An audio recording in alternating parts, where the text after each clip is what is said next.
A warm and hearty welcome to all of you to our study of the Heart of Compassion, the 37 verses on the practice of a bodhisattva. So this is really one of the great classics of Tibetan Buddhism.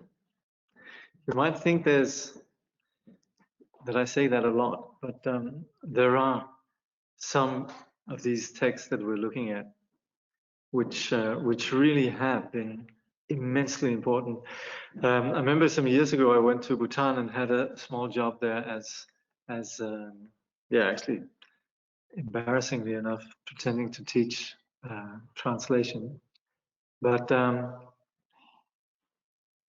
and one of the texts I chose was actually translating this text. It turned out that all the Bhutanese who were attending, they actually had learned this in school. This was quite good because these were government officials, and so they were actually they were delighted to come. Well, initially surprised, but we actually made a translation of this text together.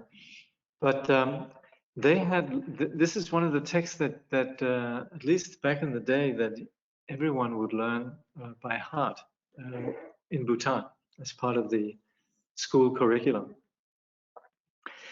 And of course, the value of something like this, particularly in the traditional context, is that you learn it by heart, and then it'll just come back to you all the time. Ngulchu Togmé lived, I was just looking at that, 1295 to 1369. He lived 700. He was born 726 years ago. Talk about a classic. So I'm very happy that we can study this together, and then we're guided by a commentary by Dilgo Khyentse Rinpoche. Now, I should say, as I'm always saying, you're not going to get a digest of this text from me.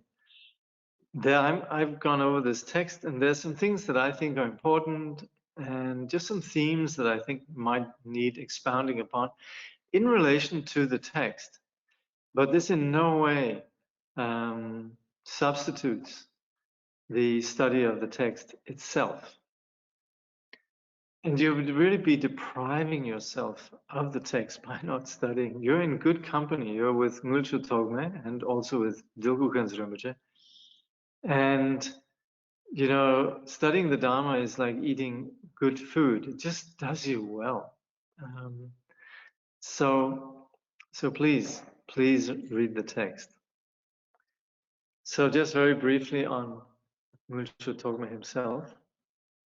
So like I said, he was born in 1295. His parents were Buddhist, but they died. So he was born into, you could say, favorable circumstances, but mother died when he was very young, 3 years old, and his father when he was 5. Then he was looked after his grandmother until the age of 9, and then by his uncle from the age of 9 to 14. And that's then when he entered a monastery, and he was a very good student. And the name Togmé is Tibetan for a sangha. So he was apparently famous for his studiousness and his brilliance. So he was named a sangha, and this apparently took place when he was 19. He received full ordination when he was 29, which is quite late actually. But anyway, he must have been a good monk because he became abbot of this particular monastery already when he was 32, 3 years after receiving full ordination. So when he was 42, he retired to this hermitage at a place called Ngulchu, and which literally means mercury, the substance mercury. So this place is then what gives him his name, Ngulchu Togmé. And Khyentse, if you can see up in the title here, Khyentse means bodhisattva, means literally heir to the victorious one. So he stayed in this hermitage for some 23 years. And then when he was 67, he traveled for 10 months around Tibet, visiting, among other places, the Jo, the sacred Buddha statue in Lhasa. and then he passed away when he was 74. And his life story, which is in here, it's a condensation of a longer life story, and the translators here, Padmakara, they've interspersed within their condensation of the life story, they've interspersed some of the sort of short praises that you find in the original Tibetan. So this is a remarkable story. There's some very sweet stories about Ngulchu Togmé's that reflects Ngulchu Togmé's disposition. I'm always very moved by the story of him when he was really, really young, 3 or 4 years old. He went outside to pee, and he had a little coat with him. And when he came back, he was stark naked. And his mother said, "What happened to your coat?" And he says, "I gave it to somebody who needed it more than I did." And so the mother goes outside, and she finds he's wrapped the coat around this bush. There's sort of, it's in the winter, so the bush was, without leaves, and it was freezing cold. There was snow on the bush, and the story says he had even put little stones down at the corner of the coat so that it wouldn't fly away. Okay. And then, of course, later in his life, he became quite well known and great teacher of great renown. And this text that he wrote here was when he was in his 30s. He was requested to write something, and this is then when he wrote this particular text. So a few things, and these are personal, some of the personal reflections, but of course also a little bit also the themes that Kyabje Dilgo Khyentse Rinpoche touches on. But above all, when we're approaching the study of Dharma, we're studying something that is our personal experience. So it's never ever that we're talking about something that has nothing to do with us. It's always about what's happening within our own mind. Our own mind is like a laboratory, and we can verify.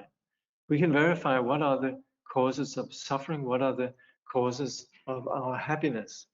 And so the Dharma teachings, as we practice them, we can see they actually have an impact.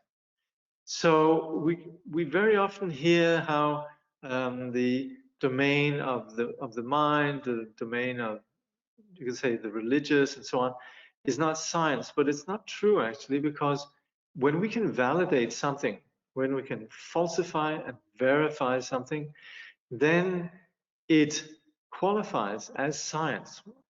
So we often hear, Khyentse Rinpoche is often quoting Karl Popper, who says, what defines science is that it can be falsified. If you say that, something extraordinary like the world was created in 7 days, you can't really do much with that. Then you just say, okay, if you think so. But if you talk about how anger is the cause of suffering, and if you talk about how generosity can be the cause of happiness, then this is something we can verify. So that statement can be falsified. So that's where we are operating within the realm of the real.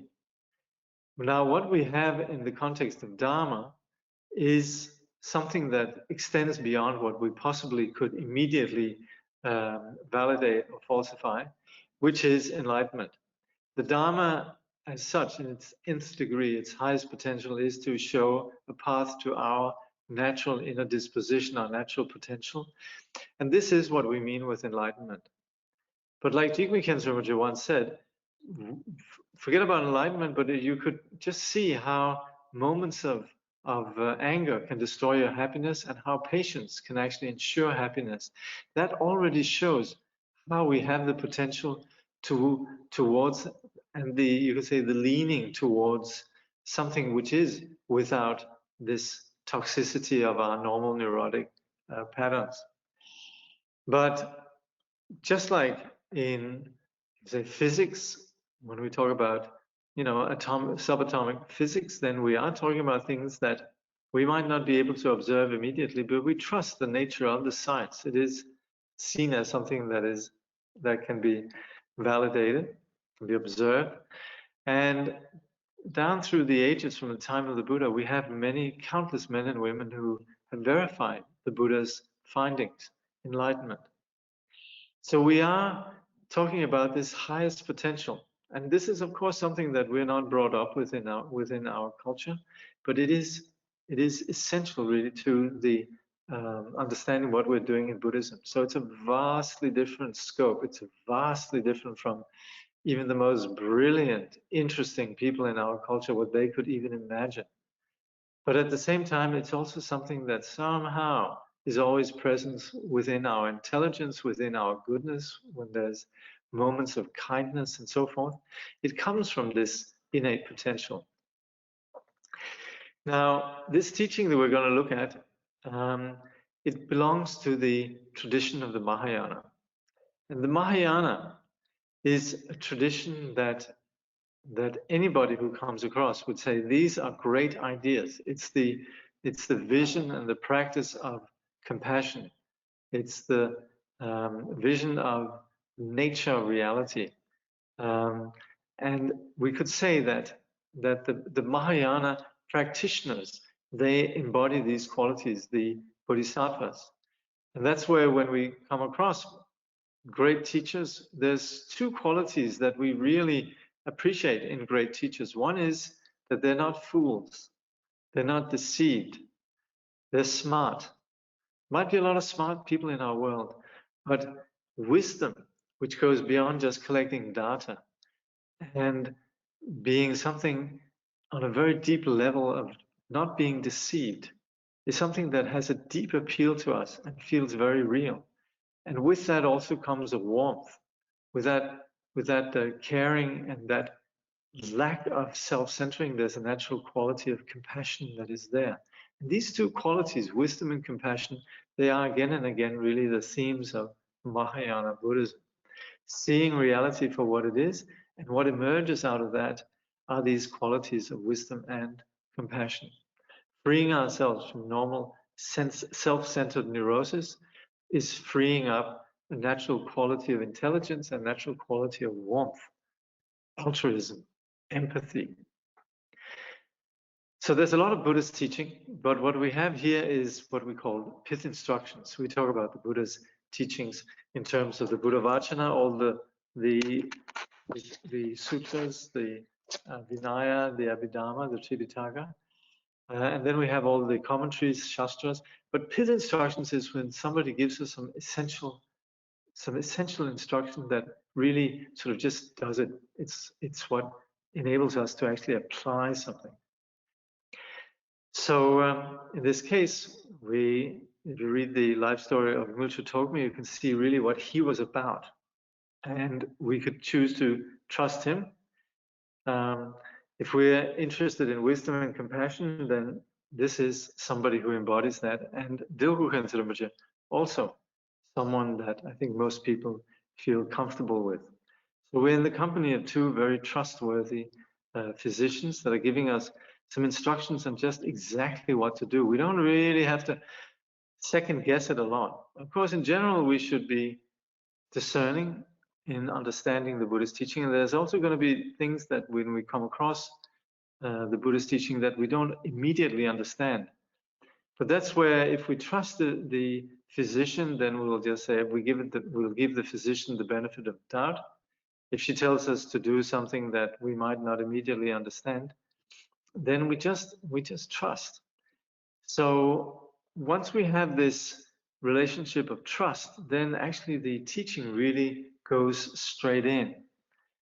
This teaching that we're looking at here, it belongs to the Mahayana teaching. Particularly, it is an instruction on the most essential aspect of the Mahayana teaching, which is this awakened heart, which possesses the magnanimity and the greatness that is not about self-centering and about our own agenda, and as such also is about caring for others, but particularly which really actually understands where does suffering come from and the ability to eliminate this. So we can talk about the qualities of altruism and compassion, kindness, and all of these.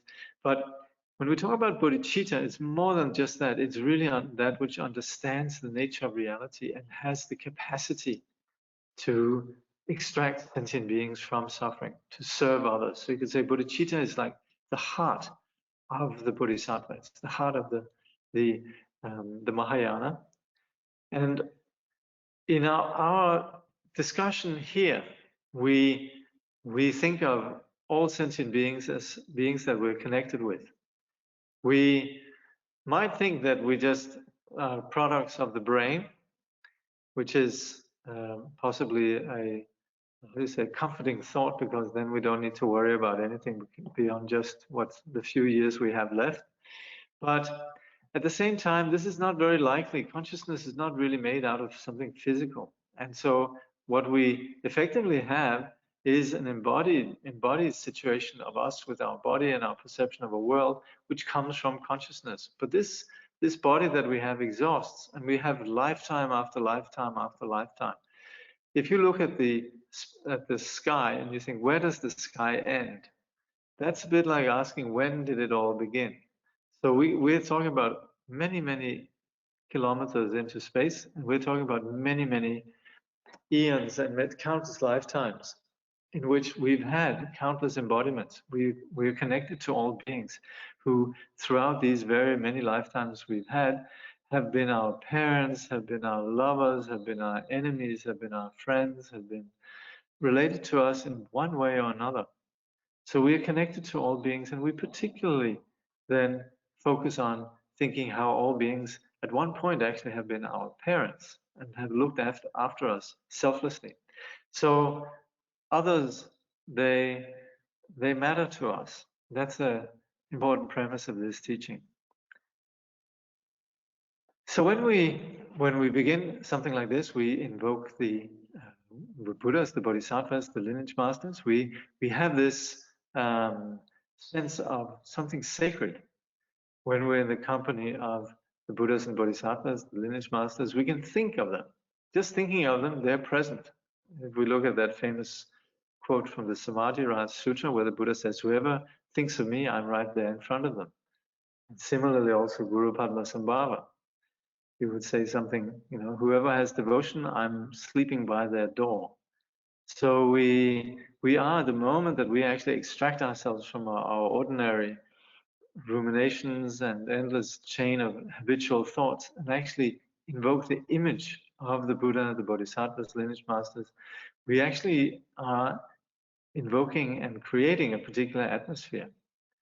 Now, presently, with our awareness of sentient beings, then our motivation for studying this could be that we just would like to, have peace of mind, but it's far greater if we're thinking this is something that we're doing for all sentient beings.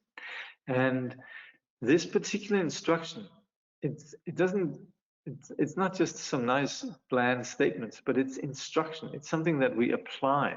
We don't just study this and hear it, but it's something that we apply. We pick it up and we use it. Otherwise, it's a bit like buying some machinery, and then we just have it sitting around. Then it doesn't really do much for us.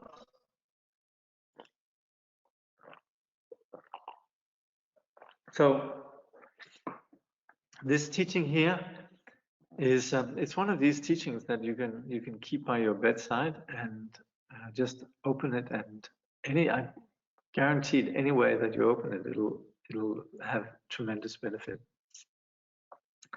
Actually, I remember in the foreword to Reign of Wisdom, Chögyam Trungpa writes that just 4 lines of some of the songs in the Reign of Wisdom, he says that's much better than any aspirin.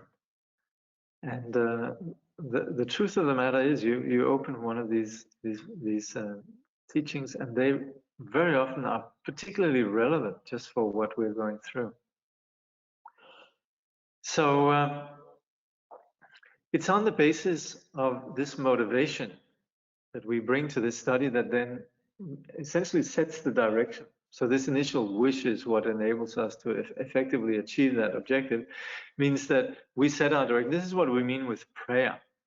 So prayer is directing our intention. Now, also, with this particular prayer, this is what renders our human existence what we call a precious human rebirth. Because there's a lot of existences in the world in general, and a lot of humans, but the moment that our mind is set on, essentially its infused with compassion and bodhicitta, then it's very different. We're very different from the way that we would say habitually or culturally and so on are brought up. This exceeds far beyond what we ordinarily, the way that we ordinarily think of ourselves. And so having this motivation in our mind, this is where we become what's called a precious human rebirth. We've won in the lottery, and we now have the conditions to pursue the path of enlightenment. Now, this path of enlightenment, it starts off with recognizing our non-enlightened condition.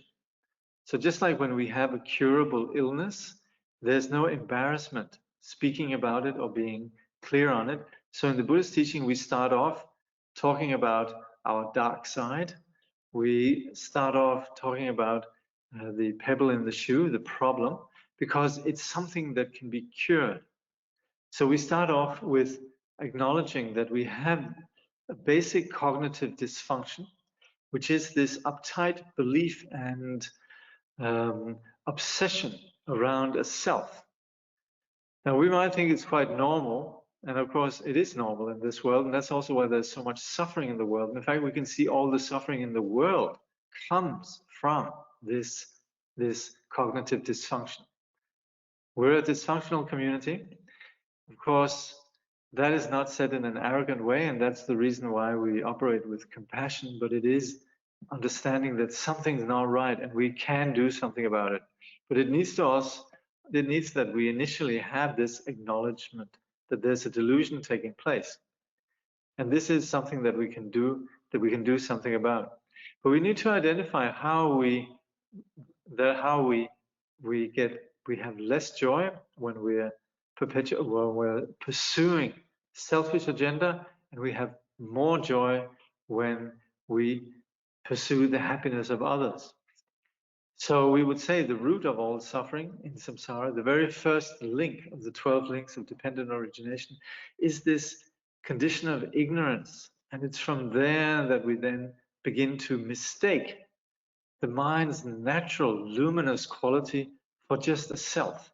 And we get stuck in this dualistic condition where we perceive the nature of cognition in terms of our particular identity, me, and the whole toxic condition that comes with that, namely liking and disliking, thinking good and bad, and operating from this place. Then we have a number of mental factors that all operate with this essential self-centering. And that's where we end up with the experience of being a sentient being, projecting a particular realm.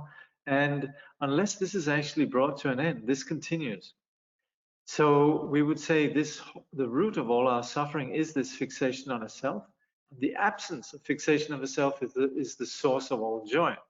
When we are not selfish, but rather selfless, then there's a lot more happiness. Shantideva says, all the joy the world contains has come through wishing happiness for others.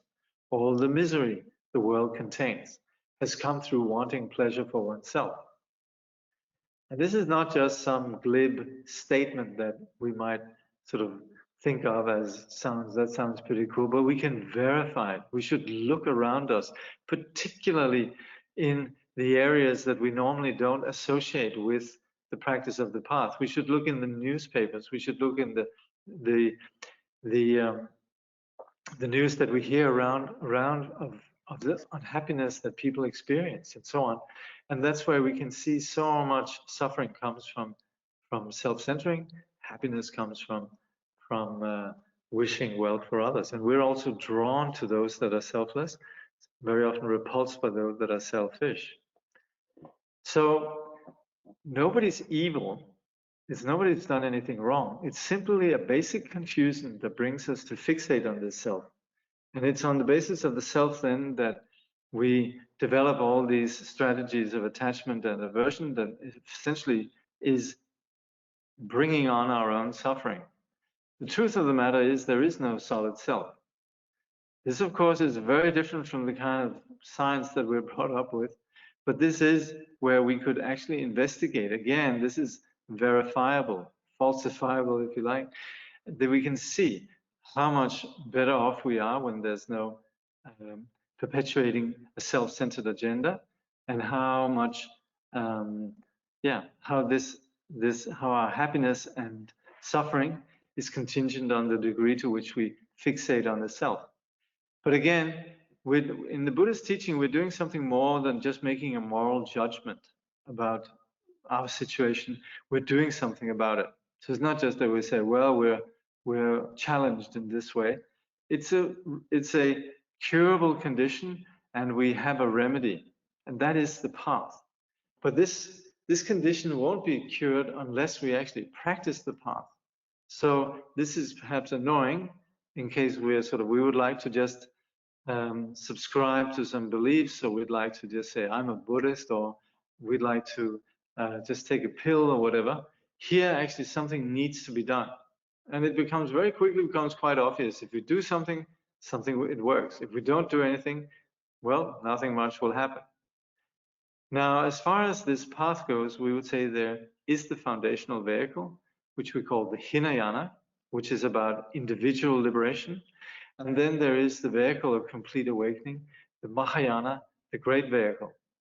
So within the great vehicle to which this present teaching belongs, we train in relating with our phenomena.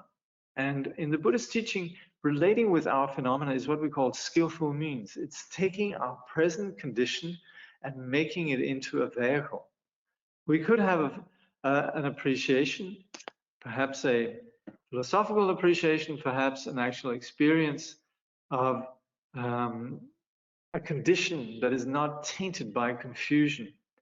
But unless we actually integrate this quality of insight within our ordinary experience, then it doesn't really go very far. It's very quickly just overrun by our habitual confusion. And that's where it's so important on a spiritual path that we have what is known as skillful means, which is where we engage our body, our speech, our phenomena, our world, the ways that we interact with the world, or the way that we are situated within the world, that we integrate this situation as a vehicle for the path. And we are situated within a context, a social context of being with others. So these others are not annoying people that are distracting us from the path of liberation. They are actually the means for our liberation. Without training in compassion and bodhicitta for others, without including them in our path, then we lack skillful means. We won't really be able to integrate our insight. So in the Mahayana, an essential component is integrating an attitude of compassion and bodhicitta in relating to others. Now, this doesn't necessarily set it apart from the Hinayana. The Hinayana, the path of individual liberation, pratimoksha, is essential. And that is where we work with our conditions, understanding the Four Noble Truths and understanding our conditions. But what then takes this beyond Hinayana, just our mere self and our personal liberation, is this complete falling away of even the agenda of our own liberation, and instead being concerned about the liberation of others. So in this path, we train the mind by including the welfare of others in our aspirations and actions. Now, all of what we have here is really introduction. So this is right now, we're just generally talking about what's going to be happening in this particular teaching. By the way, if at any point you have questions, you can type in questions, and then I'll as they come up, I'll take a break every once in a while and have a look at what the questions are.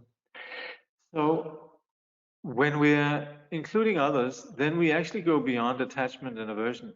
We understand how everybody is connected to us. And while we might presently have some people who are our friends and some people who are enemies, that changes. This is actually very random. So it's like sometimes we have long-term relationships with people where we go through, sometimes we're very close and friendly, and then other times we might be enemies, or we might even be indifferent, not see each other for years. All these conditions happen, but there's no certainty about these, and so in different lifetimes we have different relationships. So it's important that we have an equanimity that appreciates our relatedness with all sentient beings.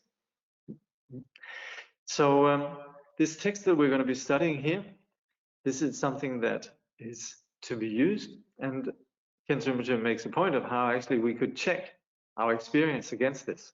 How am I doing? Am I actually living up to what I'm intending to? Am I actually living? Am I actually applying and integrating the message of this teaching? So we say we would soak our mind in these instructions. We would say the sign of accomplishing the Dharma is that the Dharma and our mind, they mingle. So we might be of the superior kind that immediately that happens, but most of us, we actually need to again and again familiarize ourselves with these instructions, also through the practice of the path, through the practice of meditation. But we essentially soak our mind. Our mind is like a crystal. So you put your mind. You could think about different people, and that will influence you. You could read different books. It will influence you. You can see movies. It will influence you. You can study the Dharma. It will influence us. So just like we place the crystal on a blue cloth, it'll go blue. If we place it on a red cloth, it'll go red. If we place our mind on a Dharma teaching, it will actually begin to become like the Dharma. So now we're getting to the actual text. We begin with homage. So we start off saying Namo Lokeshwaraya, which is invoking Avalokiteshvara, and the qualities of enlightenment. So for example, we would invoke, if we're studying the Vinaya, there would be this King Sri Rinpoche in the 9th century. He put down this law actually that the translators, they should put a homage at the beginning that indicated which category the teaching belonged to. So particularly you have, when it comes to the Vinaya, it's a homage to the Buddhas. When it comes to the sutras, Buddhas and bodhisattvas, and when it comes to the Abhidharma, we pay homage to Manjushri. So here we invoke this is a little bit different because this is not according to the Tripitaka, but this is just a pith instruction. But we invoke Lokeshwara, which means Chenrezi, the Lord of the world. And incidentally, we could say the Lord of the world, Lokeshwara, Chenrezi, Avalokiteshvara, his quality is love, is compassion. Not love in an ordinary sense, but love really in that quality of warmth that is not self-centered. And so we would say Avalokiteshvara is the bodhisattva that embodies compassion. So we bow down to the qualities of enlightenment, our Buddha nature, not as something external, but it's by bowing to that we're acknowledging that the intrinsic Buddha nature within. It's our Buddha nature within which recognizes the value of the Buddha's teaching, the value of the qualities of enlightenment, such as the quality of compassion as embodied in Avalokiteshvara. Now, Khyentse Rinpoche, he would say enlightenment is by nature compassion which manifests all pervasively. So this quality of Avalokiteshvara, and here you see one of the many, many aspects of Avalokiteshvara, but one that is very commonly seen in the context of Tibetan Buddhism, namely the four-armed Avalokiteshvara, four-armed Chenrezi. This quality of compassion is everywhere. We would say the Bodhisattva Lokeshvara or Chenrezi manifests in countless ways according to the disposition, according to the capacity, inclinations of sentient beings.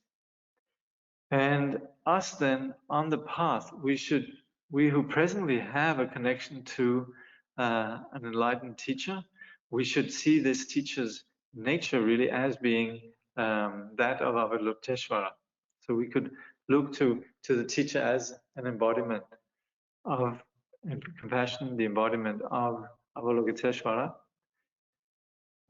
Not really as something particularly like just a belief, but really enlightenment itself is free from the normal neurosis around self-centering. It's natural, the natural disposition of enlightenment is compassion. And our teacher, being someone who has freed him or herself from confusion, embodies this quality. So we see the teacher as Avalokiteshvara. Khyentse Rinpoche, he talks about how, for example, His Holiness the Dalai Lama, His Holiness the Karmapa, these are famous embodiments of Avalokiteshvara, but we can see our teacher also as being an embodiment of Avalokiteshvara. And then we have these are the opening verses. Ngulchu Togmé then writes, though he sees that in all phenomena there is no coming and going, he strives solely for the sake of beings. To the sublime teacher inseparable from Avalokiteshvara, the protector of beings, I pay constant homage with respectful body, speech, and mind. So the master, inseparable from Avalokiteshvara, has the wisdom that sees reality and the compassion that cares for others. So we would say on the basis of wisdom, the Avalokiteshvara does not abide in samsara, and on the basis of compassion, the Avalokiteshvara also does not remove himself from samsara. So the Buddha or Avalokiteshvara is not caught by the confusion of samsara, but understanding what sentient beings are going through is there for sentient beings. We would say the bodhisattva experiences all the suffering of sentient beings, and yet is in no way diminished or in any way affected by this, and yet is also in no way ignorant about the suffering that sentient beings goes through. The wisdom that understands all phenomena as being unborn, uncreated, and as such, seeing phenomena having no what we call coming and going, not being something that cannot be objectified, or as if they come into some reality and then go out of a reality or whatever. Seeing that phenomena have no such characteristics, the bodhisattva is free, and yet within that, then they're so aware of the suffering of sentient beings. So we bow down to Avalokiteshvara, and this is also where Khyentse Rinpoche then speaks about, in the book, he speaks about all the countless manifestations of Avalokiteshvara. Of course, like I just mentioned, the Dalai Lama, the Karmapa, but also we would say in countless inconceivable ways. And the Avalokiteshvara would manifest as animals, and in any of the 6 realms, Avalokiteshvara would be present, aiding and assisting sentient beings as much as possible. Then Khyentse Rinpoche says we can always invoke Avalokiteshvara through chanting the mantra Om Mani Padme Hum Shri, or Om Mani Padme Hum. So this is actually the main mantra that traditionally one would be chanted within the you could say the realm of Tibetan Buddhism. So everyone would continually chant Om Mani Padme Hum, Om Mani Padme Hum, Om Mani Padme Hum. And this would be a way of rendering one's life meaningful. It would be a way of protecting the purity of one's mind. And also, just on a more sort of level of social analysis, you come across aging population in Tibet, and this is what they do. They chant mantras, whereas you could say in our aging population, very often there's the whole notion that there's not much point. You're just waiting to die. There's no point really of your existence anymore. All the things that sort of mattered and were a big deal, they're gone. But from the point of view of a practitioner, then there's never ever a time when you don't have opportunity to create conditions for wisdom and compassion. And so there's also never a time where you can't, either with your mouth or just your mind, chant this mantra, Om Mani Padme Hum Shri. Ngulchu Togmé says, the perfect Buddha's source of happiness and ultimate peace exists through having accomplished the sacred Dharma. And that in turn depends on knowing how to practice it. This practice of the bodhisattvas I shall therefore now explain.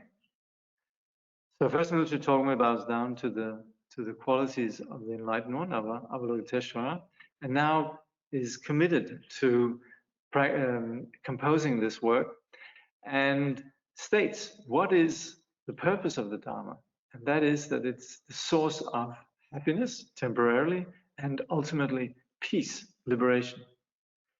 But this requires, that objective requires that we have that we can put the conditions in place for this to actually manifest, and this is where for us to be able to put these conditions in place, then we need to know how to do that. That is the practice of Dharma. So following the example of the Bodhisattvas, he then vows to explain this. He says, or rather it says, the author's intention is infused by bodhicitta, which is what eliminates suffering and brings benefit. So Ngulchu Togmé, his reason for writing this is that he cares. So he's concerned about sentient beings, and he knows what's going to be helpful. Now he knows that the most important thing that could ever take place within this ordinary confused mind that sort of diminishes itself, shrinks into being this neurotic condition, this confusion that centers around a delusional condition of fixating on a self and all the various styles of toxic strategies that emerge from that. And so the antidote is freedom from that, the awakened clarity that is not held by this kind of pettiness. And this is then where this is the bodhicitta, this is the great magnanimous, courageous heart of compassion and wisdom. So on the basis of that, we can see in the world, this is where happiness comes from. And also the suffering that we have in the world comes from the lack of it. So these themes, bodhicitta, compassion, and wisdom, they are the core of the Mahayana path. And this is what we continually are going to be returning to in the context of this text. The nature of bodhicitta is this awakened quality that's not held by delusion. And so the natural disposition, and you can say this is the good news, the gospel, if you like, in Buddhism, is that our ground is good, our ground is pure. We sometimes hear how people would say, oh yeah, in Buddhism you teach everything is suffering, don't you? Well, as long as there's suffering, you got to deal with it. So yes, we're not leaving it as the elephant in the room, like there's suffering happening, but we don't talk about it. There is suffering, something can be done, and because something can be done, the premise is that the underlying condition is perfect and pure. This is what we call Buddha nature. And what unveils this Buddha nature, what enables us to connect with Buddha nature is bodhicitta. And so we could say it is on the basis of bodhicitta that we then connect with the enlightened power, the Buddha's power and impartial compassion. So this becomes the core of our practice. This is what we do in the Mahayana. Just like when you're meditating, you might think meditation is about going into some higher realm or some deeper spiritual dimension. No, meditation is just coming back to your breath. It's sitting still and coming back to your breath in practical terms. No big drama around meditation. It's just sitting down, shutting up, coming back to the breath, not daydreaming. It's very simple. And similarly also with bodhicitta, this is what we're doing. We're developing this courageous mind. But we're not just talking about it or dreaming about it. We have actual methods, which is then what this book is about. And applying this, then we become heirs to the Buddha's wisdom and compassion. We're not just objectifying the Buddha as some savior that's out there, but we're doing what the Buddha did. We're following in the Buddha's footsteps. And this has been done by men and women for 2,500 years. This is something that can be done, has been done, and will be done. And yeah, and it'll be done by us. This is where we're coming from. So, as much as this sounds lovely, then it does require that we practice. So to manifest our potential for enlightenment, we need to practice. All the teachings for us that will enable us to practice is found in the 37-fold practice of a bodhisattva. And this is where we could say, gosh, the Mahayana is vast. The Tripitaka is vast. All the Shastras are vast. But we could actually, nothing would be missing if we just practice this 37-fold practice of a bodhisattva. As far as the great perfection teaching goes, at Dzogchen, it's in here too. All the advice on how to handle our life in a satisfactory way, they're in here. So from the most basic to the highest, all these countless qualities of the Mahayana path, they're all contained within this what we call the 37 verses on the practice of a bodhisattva. Dilgo Khyentse Rinpoche says, one can learn about the practice of a bodhisattva in many ways. It is always necessary, though, to hear the teachings, reflect upon them, and to assimilate them through meditation. Pith-instructions, such as the 37 verses on the practice of a bodhisattva, contain the essence of all the bodhisattva teachings on discipline, concentration, and wisdom. If you can assimilate and actualize these teachings, you will easily travel the path toward liberation. So we very often hear, oh, the Dharma is really hard. You know, we have some high ideals and the Dharma is very hard to do. But they're not really hard. They just need what's bothersome is that we actually just need to do something. And that is where we need to engage the path. And we do this principally through what we call the 3 higher trainings. Discipline, sometimes we refer to discipline as ethics. Concentration, we sometimes refer to this as meditation. And then wisdom. The outcome of the foundations of discipline and concentration lead to this quality of not being deceived, not being fooled, the discerning, the intelligence that cuts through the ordinary confusion and sets free all the enlightened qualities, such as wisdom, strength, and compassion. So Khyentse Rinpoche is saying here, all of these qualities of the path and everything that's required for us to journey this way is found in this pith instruction. So now we get to the text itself, part 1, which is the preparation.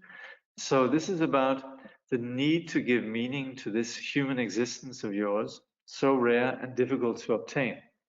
Again, this is something that is entirely absent in the modern discourse. You can say even in Western discourse down through the ages, it is that being born a human is rare. We just think, oh yeah, well, I'm just thrown into this. We're not. We're here on the basis of causes and conditions. This whole idea of thrownness is actually surprisingly naive and has nothing really to do with actually observing how nature operates, which is on the basis of causes and conditions. Nothing comes around through just randomly, just happens. This we can observe. This statement here, everything comes about through causes and conditions. That's falsifiable. That's verifiable. We can observe this. This is empirical. So we have no reason to assume that our human existence is something that just happened like that.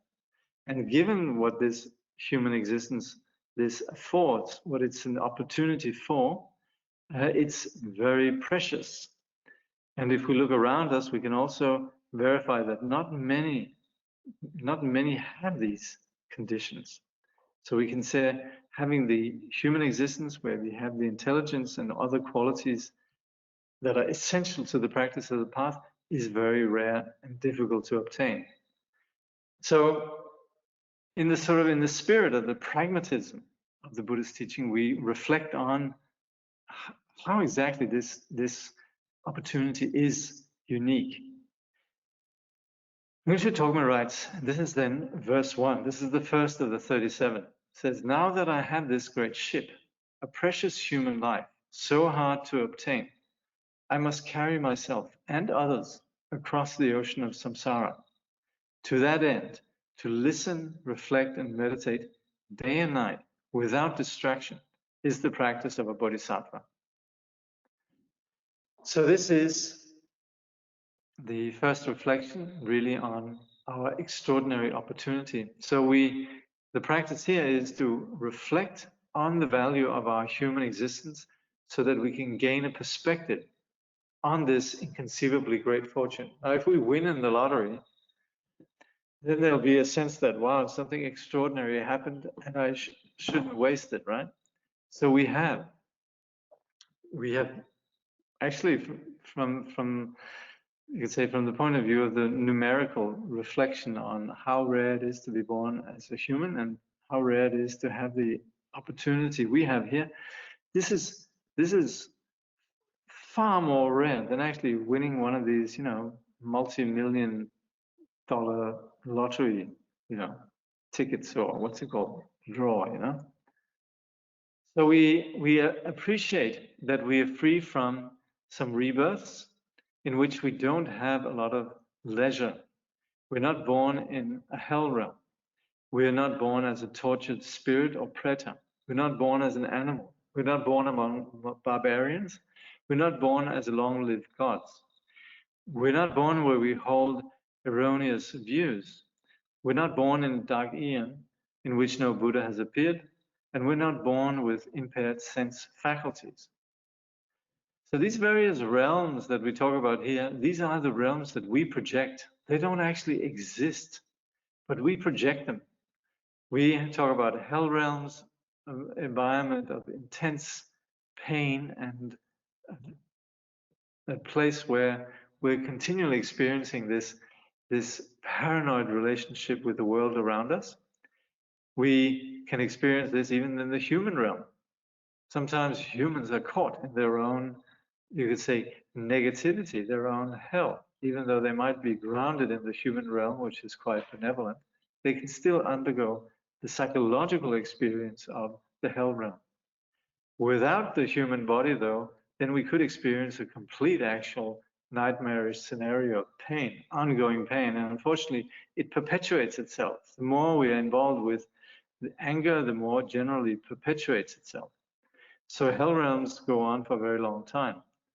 Similarly, also being born as a tortured spirit, although it's not quite as painful as the hell realm, it's also an incredibly painful situation.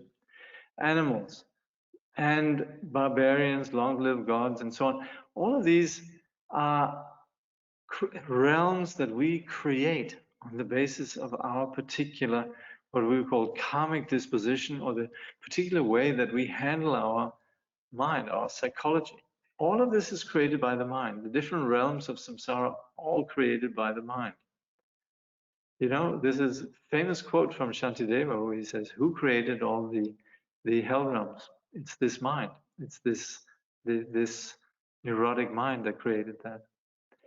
So we're not born in these extremely difficult situations in which there's no chance that we would come across the Dharma. We're also we're not born in a time where there's simply no Buddha. There's nobody who ever got free.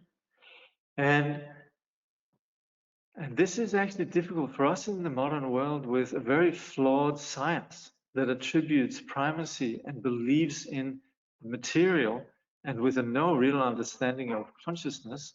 Then we actually are, from childhood, we're fed these erroneous views that actually doesn't understand the really essential aspect of what the relative truth, the relative experience that we as sentient beings go through in terms of karma, in terms of past and future lives, in terms of the potential for enlightenment. That's simply absent. So if we're studying the Dharma, we have a chance to begin to get to the bottom of this. But we're essentially programmed to hold these erroneous views. And we should be grateful that we have the ability to listen to the teachings, reflect on them, and practice them, which is we wouldn't have if we had impaired sense faculties. So this is where we should just be very, very grateful and realize that we shouldn't count on always having these conditions. So these are the famous, what we call 8 freedoms. Yeah. Then we have 5 advantages. We're going to talk about 10 advantages. The first have to do with ourselves. And that's we're born as a human being. We're born at a time where we can encounter the Dharma. We're born in a central, civilized place where there is some Dharma. We're born with all our faculties intact. We can hear and so forth. We can study the teaching. We are not forced to have a lifestyle that is in conflict with the Dharma. Meaning we are not being forced into perhaps killing or doing something that is deeply sort of in conflict with the Dharma. And we have confidence in the teaching. Faith in the teaching is something that particularly comes about, ironically, by first doubting the teaching. We should investigate the teaching. The Buddha encourages us to think critically. And thinking critically of the teaching then enables us to appreciate the brilliance of the teaching. We could have a very simple-minded faith that just says, well, I like the teachers, they're lovely, and you know, I like all this stuff with karma and dharma, it sounds lovely, and so on, you know. And then we just tag along, but that's a very weak, very unengaged, very pale way of relating to the teachings. But if we look into the teaching and how it actually brilliantly addresses all aspects of suffering and brings about the cure, then this really would, you could say, we'd be on fire. So that's where we would begin to have strong faith in the teaching. So on the basis of analyzing the teaching, we then develop faith. So then we have 5 advantages that pertain to the external circumstances. There's a Buddha that has appeared in this world. The Buddha has taught. The Buddha, what the Buddha taught exists down to the present age. We have encountered the Dharma teachings, and also not only have we encountered the Dharma teachings, but there's actually people who embody and practice the teaching. Ideally, a great teacher. Even so, we could just come across Sangha persons that practice the teaching. It's a living tradition. But what is particularly helpful is then if we're accepted by a spiritual teacher, we have an actual guide.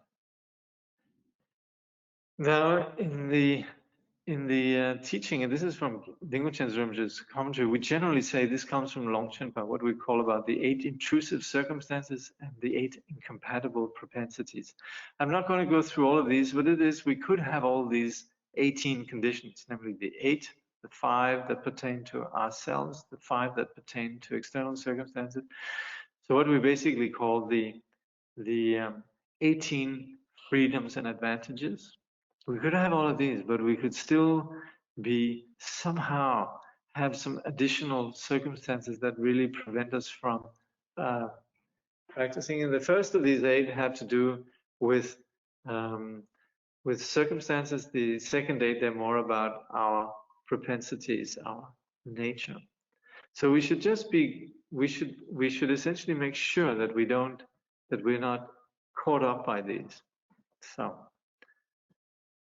Now, reflecting on these, we then realize that presently, as we're sitting here listening to the Dharma, that we have some opportunity to practice meditation. We have a unique opportunity, and that's an understatement. And that's where Khyentse Rinpoche also further then suggests we contemplate the numerical probability to have been born a human. You know, he says, you know, the hells, they are numerous as all the dusts in the universe. The pretas as numerous as the sand in the Ganges. The animal realms as numerous as the dregs in the brew of Chang and so forth.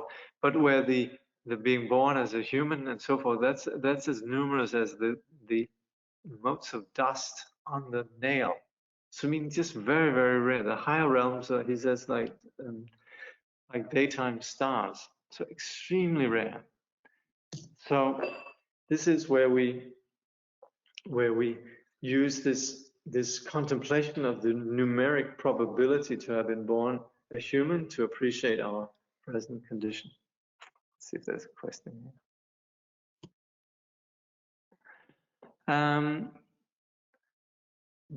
It looks like a comment. It says, such fortune to be born in this time with access to the Dharma and extraordinary teachers around the world. Thank you for these warm, heartfelt, and considered teachings. Yes, we are indeed fortunate. Yeah. Thank you very much. So it's not over yet. More to be said about this.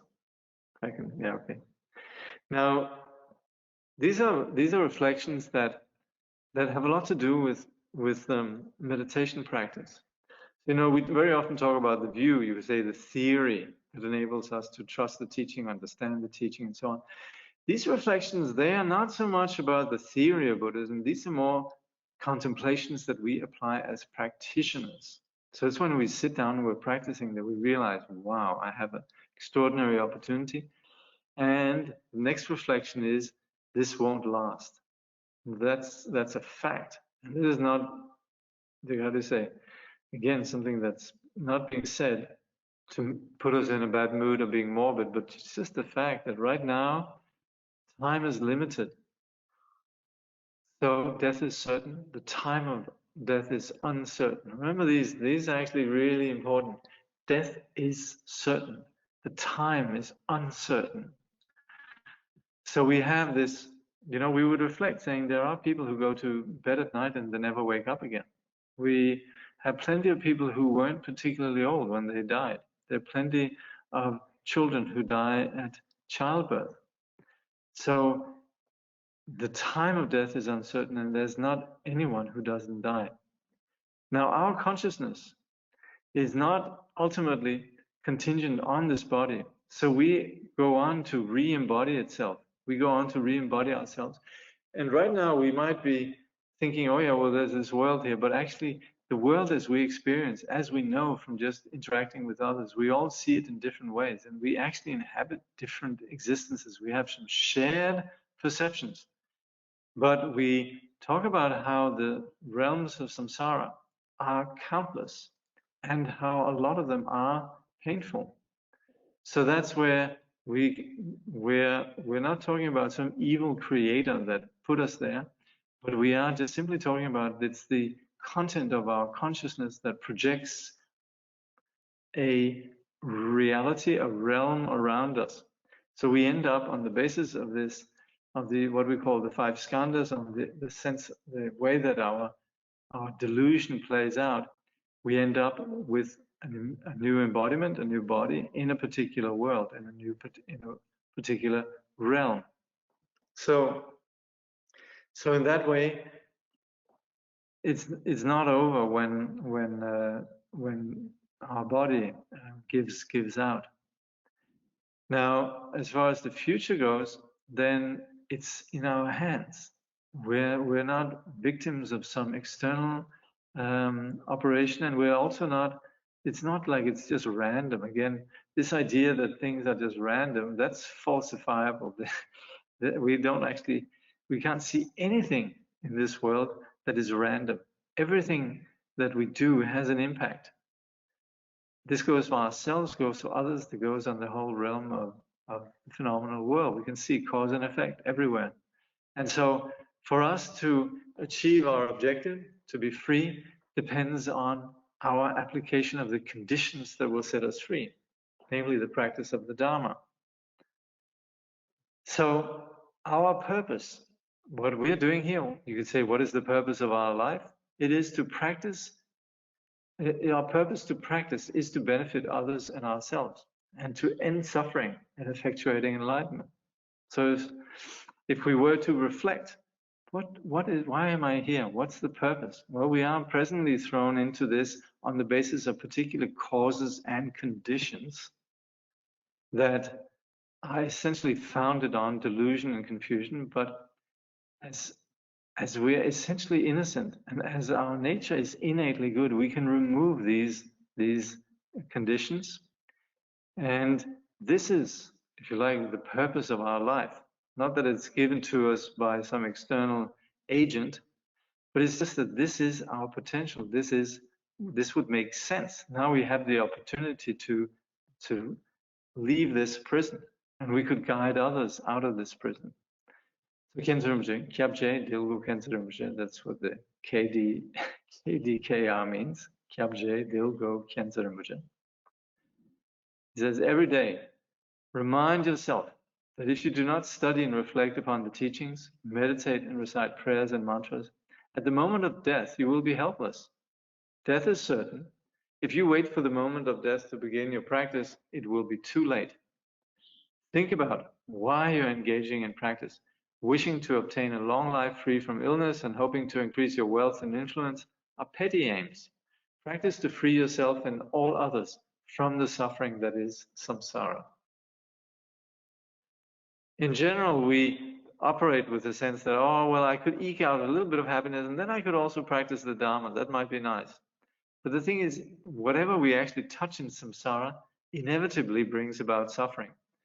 Also, Khyentse Rinpoche talks about this as we can pile one strawberry on top of the other, but then we can sit, this is at the end of when you've had your meal and you're sitting playing around with the dessert. You could try and put the third strawberry on top of the two others.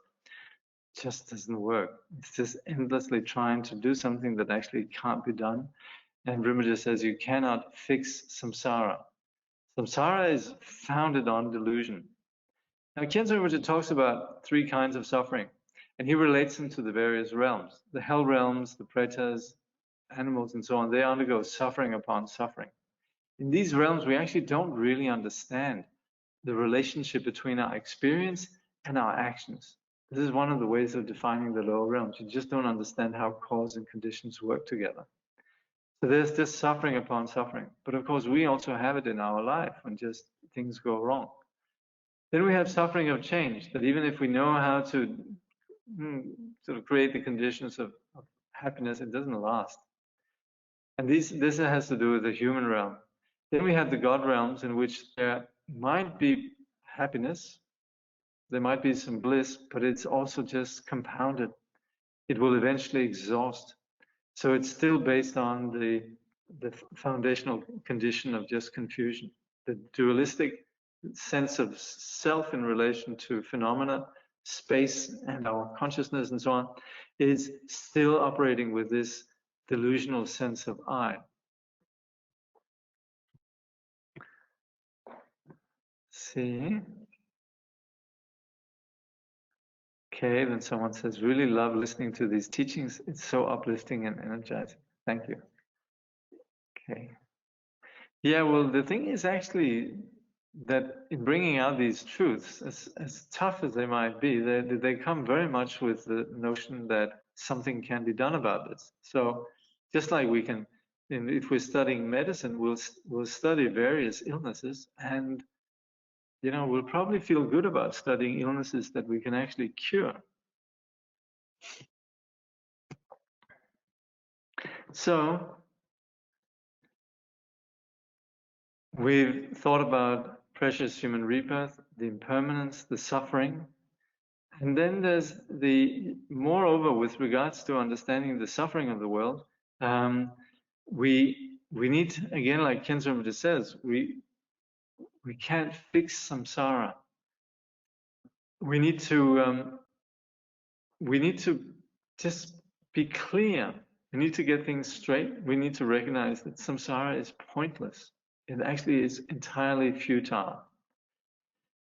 Of course, caring about others and setting ourselves free, setting others free, that's not pointless. But the agenda of the ego is pointless. We will never achieve happiness ultimately through the agendas of ego. So what we have right now, hearing the teaching, somehow there's some light that's coming through. We have an opportunity to practice the Dharma.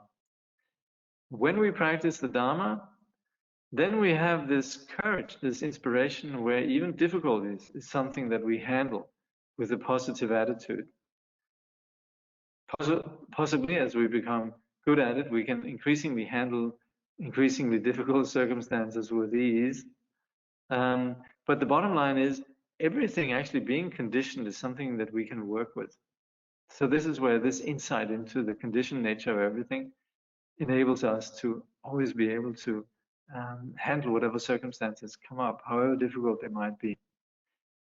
Bottom line, we should have the determination to be free and not to waste our time. So at the very basis of the actual teaching of the Buddha, where, you know, the Buddha, he very beautifully, he was not a zealous missionary. Initially, the Buddha said, I found a truth that is simple, luminous, and nectar-like, but if I were to speak of it, nobody would understand. I should probably just stay quiet here in the forest. And then we say that Indra and Brahma came and requested the Buddha to teach. And so then Buddha taught, and what he taught was just like, we would actually say that this corresponds to the way of diagnosis or the way of proceeding in medicine within the Ayurvedic tradition, which is understanding that there's an illness, understanding what is the cause, can it be treated, and how to then proceed with the treatment. So first we identify that the condition, the delusional condition that we experience is infused with suffering. And various kinds of realms, like we looked at before, they are, you could say, permeated by these three sufferings: the suffering of suffering, the suffering of change, and all pervasive suffering. So this is something that we need to just be straightforward and honest about. We suffer.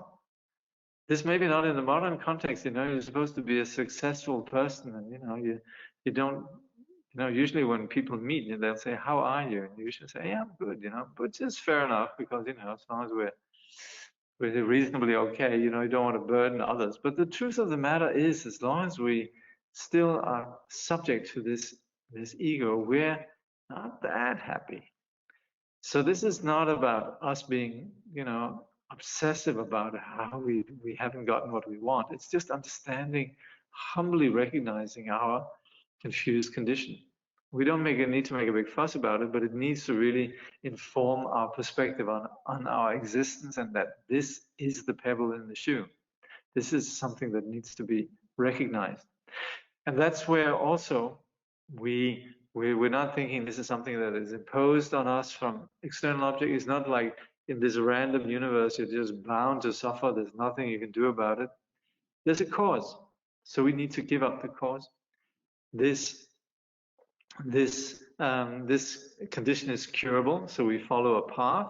And it's on the basis of this path then that we on the successful application of the treatment, the path, then we can come about this cessation of suffering. So these are the Four Noble Truths.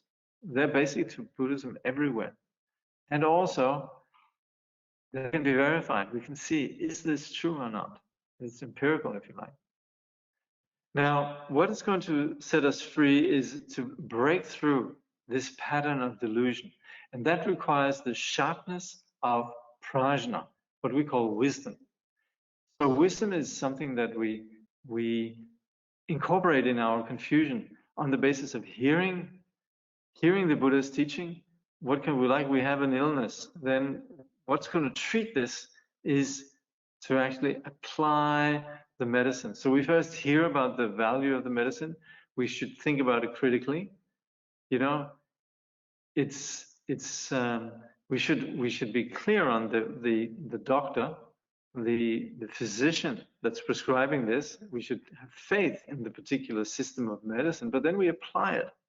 So we first hear the Buddha's teaching, we see how it applies to us, we think critically about it, and then we actually apply it. And that's then where we talk about this in terms of these three stages, in terms of the wisdom of hearing, the wisdom of reflecting, the wisdom of meditating.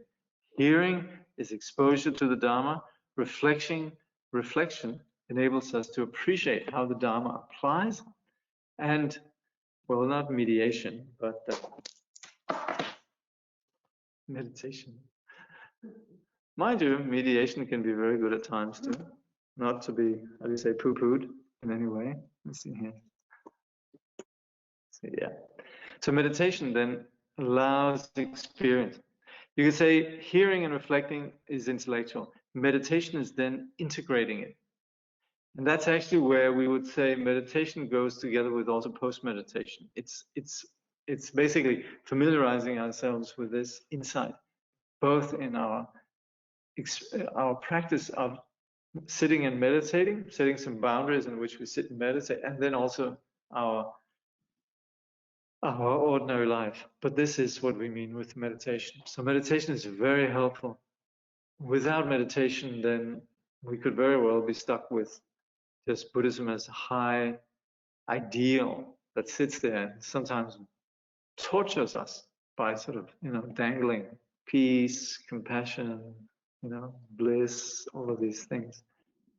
So unless we actually apply the medicine, then the prospect of being cured is not very likely. So we need meditation. Meditation allows the experience of direct insight into reality.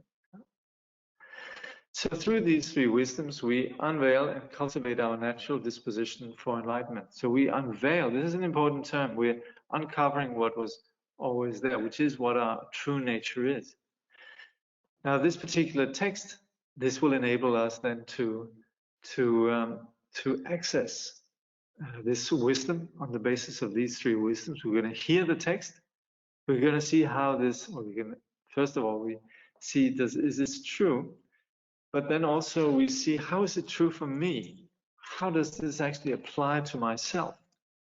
So on the basis of hearing and then thinking critically, then we apply it.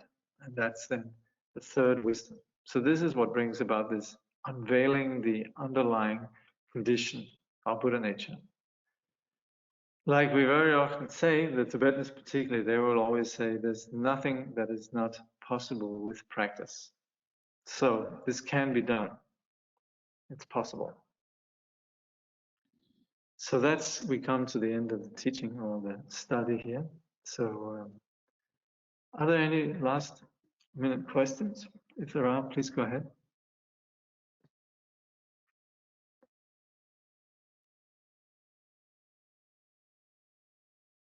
Okay. May bodhicitta, precious and sublime, arise where it has not yet come to be, and where it has arisen, may it never fail, but grow and flourish ever more and more.